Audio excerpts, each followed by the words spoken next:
자, 일단 저번 영상에서 양자역학에 대해서 알아봤었지. 빛의 이중성이니 슈레딩거니 어려운 말까지 써가면서 말이야.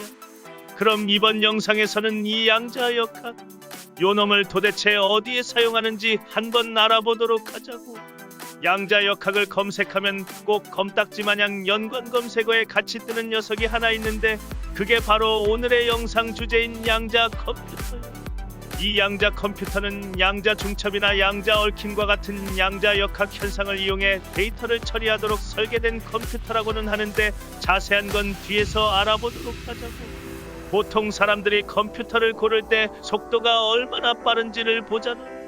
그래서 나 컴퓨터 좀 안다 하시는 분들 양자 컴퓨터 이야기를 들으면 양자 컴퓨터 그거 속도 얼마나 빠른데? 라고 할 수 있는데, 기존의 슈퍼컴퓨터를 가볍게 씹어먹어버리는 연산 속도를 가지고 있어 현재 활발하게 연구 중이야. 근데 여기서 잠깐, 왜 아직도 연구 중이야? 양자역학에 대해 아직 밝혀지지 않은 사실도 많고, 양자 중첩이라는 상태를 유지하는 게 더럽게 어렵기도 해서 아직까지 개발 중이라고. 아무튼 이 양자 컴퓨터 왜 개발하는지 이제 알겠지. 그럼 이번엔 기존의 컴퓨터랑 뭐가 다른지 바로 알아보자고. 먼저 일상생활에서 익숙히 사용하는 컴퓨터는 비트 연산이라는 방식으로 연산을 해. 혹시 이진법이라고 들어봤으려나? 0과 1 이진법은 이 두 가지 숫자만으로 모든 정수를 표현하는 방식인데, 앞서 말한 비트 연산은 이 이진법을 통해 데이터를 계산하는 것을 말해. 여기서 한 개의 0 또는 1을 비트라고 부르. 근데 우리가 사용하는 컴퓨터 모두 전기로 돌아가지. 그럼 이 전기로 표현할 수 있는 신호는 몇 가지일까? 바로 전기가 들어왔을 때, 그리고 전기가 들어오지 않을 때, 이렇게 두 가지야. 전기가 켜지면 1, 전기가 꺼지면 0으로 인식하게 해서 다양한 연산을 하게 되는 거지. 즉, 우리가 컴퓨터로 흔히 하는 게임, 카카오톡, 유튜브 같은 프로그램들이 이런 연산을 통한 방식으로 돌아간다고 볼 수 있지. 자, 그럼 양자 컴퓨터는 기존의 컴퓨터와 어떻게 다를까?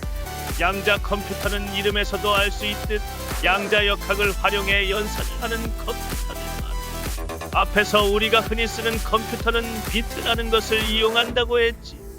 근데 양자 컴퓨터도 비슷한 방식으로 연산을 하긴 하는데 조금 달라. 0과 1을 저장하는 비트와는 달리 양자 컴퓨터는 0과 1이 중첩된 상태에서 연산해. 이때 0과 1이 중첩된 상태를 퀀텀 비트, 줄여서 큐비트라고 불러. 이전 영상에서 말한 양자 중첩을 이용해 연산을 하는 거지. 그런데 여기서 끝이 아니니 집중하도록. 여튼 기존의 컴퓨터는 두 자리 비트에 두 개의 정보를 저장할 수 있는 반면, 양자 컴퓨터는 양자 얽힘 개념을 통해 0, 0, 1, 1, 0, 1, 1과 같이 4개의 상태가 중첩되어 있는 확률 정보를 각각 저장해. 양자 얽힘을 간단히 설명하자면, 과거에 서로 상호작용했던 두 입자는 아무리 멀리 떨어져 있어도 즉각적으로 서로의 상태에 영향을 미친다는 양자역학적 현상이라고 볼 수 있어. 더 자세히 설명하면 어려울 수 있으니 이 정도만 설명하고 넘길게. 아무튼 일반 컴퓨터는 여러 가지 경우를 하나씩 계산한 후에 결과값을 도출한다면, 양자 컴퓨터는 모든 경우의 수를 한 번에 중첩시킨 후 동시에 계산해서 관측된 결과값을 다이렉트로 얻는다고 할 수 있어. 일반 컴퓨터가 그냥 커피라면, 양자 컴퓨터는 스타벅스 같은 더 고급진 커피랄까. 여튼 이게 일반 컴퓨터와 양자 컴퓨터의 가장 큰 차이점인 큐비트 연산 방식. 이런 매력적인 양자 컴퓨터, 그럼 왜 아직도 상용화가 안 된 걸까? 정확히 말하자면 상용화를 하지 않은 게 아니라 못하는. 큐비트 연산 방식이 대단한 성능을 가진 만큼 상당히 예민한 친구라고 생각하면 쉽게 이해할 수 있어. 큐비트는 손상에 매우 취약한 연산 방식이기 때문에 오류를 일으킬 만한 열 노이즈와 전기적 노이즈를 최소화하기 위해 절대 영도보다 아주 살짝 높은 온도에서 작동해야 하거든. 또 그렇다고 오류가 생기지 않는 건 아니야.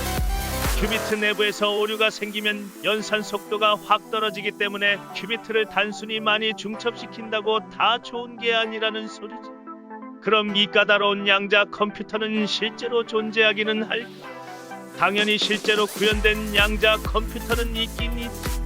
2019년 1월 미국의 IBM에서 최초의 상용 양자 컴퓨터인 IBM Q, 같은 해 10월 구글에서 시카모어라는 양자 컴퓨터를 선보였지만 모두 비슷한 성능을 보였다고 해.